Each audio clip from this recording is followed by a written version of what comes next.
ನಮಸ್ಕಾರ. ಇವತ್ತಿನ ವಿಡಿಯೋದಲ್ಲಿ ಸಂಸ್ಕೃತದಲ್ಲಿ ವಾರಗಳ ಹೆಸರುಗಳನ್ನ ಹೇಗೆ ಹೇಳುವುದು ಅನ್ನೋದನ್ನ ತಿಳಿದುಕೊಳ್ಳೋಣ. ಇದು ತುಂಬಾ ಸರಳವಾಗಿದೆ. ಯಾಕಂದ್ರೆ ಕನ್ನಡದಲ್ಲಿ ವಾರ ಅಂತ ಕರಿತೀವಲ್ವಾ, ಸಂಸ್ಕೃತದಲ್ಲಿ ವಾಸರಹ ಅಂತ ಹೇಳ್ತೀವಿ. ಆ ವಾರದ ಹೆಸರುಗಳೆಲ್ಲ ಅದೇ ಇರ್ತದೆ. ಉದಾಹರಣೆಗೆ ಭಾನುವಾರ ಅನ್ನೋದನ್ನ ಭಾನುವಾಸರಹ, ಸೋಮವಾರ ಸೋಮವಾಸರಹ, ಮಂಗಲವಾಸರಹ ಮಂಗಳವಾರ, ಬುಧವಾಸರಹ ಬುಧವಾರ, ಗುರುವಾಸರಹ ಗುರುವಾರ, ಶುಕ್ರವಾಸರಹ ಶುಕ್ರವಾರ, ಶನಿವಾಸರಹ ಶನಿವಾರ. ಈ ರೀತಿ ತುಂಬಾ ಸರಳವಾಗಿ ಇದೆ.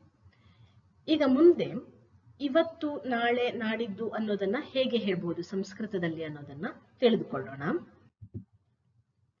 ಇವತ್ತು ಅನ್ನೋದಕ್ಕೆ ಅದ್ಯ, ನಿನ್ನೆ ಹ್ಯಃ, ನಾಳೆ ಶ್ವಃ. ಅದ್ಯ ಹ್ಯಃ ಶ್ವಃ. ಮೊನ್ನೆ ಅಂತ ಹೇಳಲಿಕ್ಕೆ ಪರಹ್ಯಃ ಅಂತ ಹೇಳ್ತೀವಿ. ಹ್ಯಃ ಅಂದ್ರೆ ನಿನ್ನೆ, ಪರಹ್ಯಃ ಅಂದ್ರೆ ಮೊನ್ನೆ. ಹಾಗೆ ಆಚೆ ಮೊನ್ನೆ ಅಂತ ಹೇಳಲಿಕ್ಕೆ ಪ್ರಪರಹ್ಯಃ ಅಂತ ಹೇಳ್ತೀವಿ. ಶ್ವಃ ಅಂದ್ರೆ ನಾಡಿದ್ದು, ನಾಳೆ. ಇನ್ನು ನಾಡಿದ್ದು ಅಂತ ಹೇಳಲಿಕ್ಕೆ ಪರಶ್ವಃ ಅಂತ ಹೇಳ್ತೀವಿ. ಹಾಗೆ ಆಚೆ ನಾಡಿದ್ದು ಅಂತ ಹೇಳಲಿಕ್ಕೆ ಪ್ರಪರಶ್ವಃ ಅಂತ ಹೇಳ್ತೀವಿ. ಇದು ಸಹ ತುಂಬಾ ಸರಳವಾಗಿದೆ. ಮೂರನ್ನ ನೆನಪಿಟ್ಕೊಂಡ್ರೆ ಸಾಕು. ಅದ್ಯ ಅಂದ್ರೆ ಇವತ್ತು, ಹ್ಯಃ ಅಂದ್ರೆ ನಿನ್ನೆ, ಶ್ವಃ ಅಂದ್ರೆ ನಾಳೆ.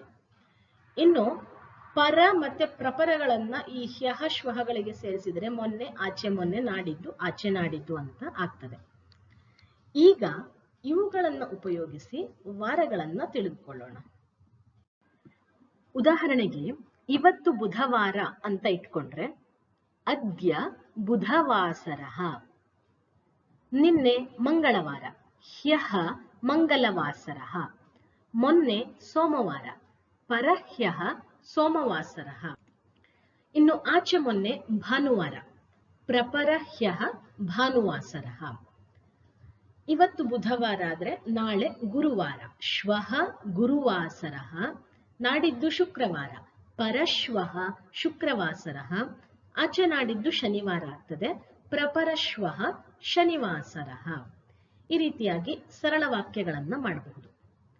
ಅದ್ಯ ಕಃ ವಾಸರಃ.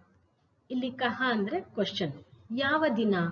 ವಾಸರಃ ಅನ್ನುವಂಥದ್ದು ಪುಲ್ಲಿಂಗ ಶಬ್ದ ಆಗಿರೋದ್ರಿಂದ ಕಹ ಕ್ವಶನ್ ಸಹ ಪುಲ್ಲಿಂಗದಲ್ಲೇ ಇರ್ತದೆ. ಆದ್ದರಿಂದ ಕಹ ಅಂದ್ರೆ ಯಾವುದು, ಯಾರು ಅಂತ ಕೇಳಲಿಕ್ಕೆ. ಅದ್ಯ ಕಹ ವಾಸರಃ. ಅದ್ಯ ಬುಧವಾಸರಃ. ಹ್ಯಃ ಕಹ ವಾಸರಃ. ಹ್ಯಃ ಮಂಗಲವಾಸರಃ. ಶ್ವಃ ಕಹ ವಾಸರಃ. ಶ್ವಃ ಗುರುವಾಸರಃ. ಹೀಗೆ. ಇನ್ನು ಶುಕ್ರವಾಸರಃ ಕದಾ ಭವತಿ.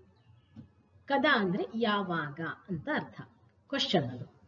ಶುಕ್ರವಾಸರಃ ಕದಾ ಭವತಿ. ಪರಶ್ವಃ ಶುಕ್ರವಾಸರಃ ಭವತಿ.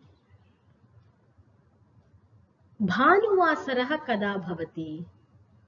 ಪ್ರಪರಹ್ಯಃ ಭಾನುವಾಸರಃ ಆಸೀತ್. ಹಿಂದೆ ಆಗಿರೋದ್ರಿಂದ ಆಸೀತ್ ಅಂತ ಹೇಳ್ತೀವಿ. ಈ ರೀತಿಯಾಗಿ ಸರಳ ವಾಕ್ಯಗಳನ್ನ ಮಾಡೋದನ್ನ ಕಲಿಬಹುದು. ಧನ್ಯವಾದಗಳು.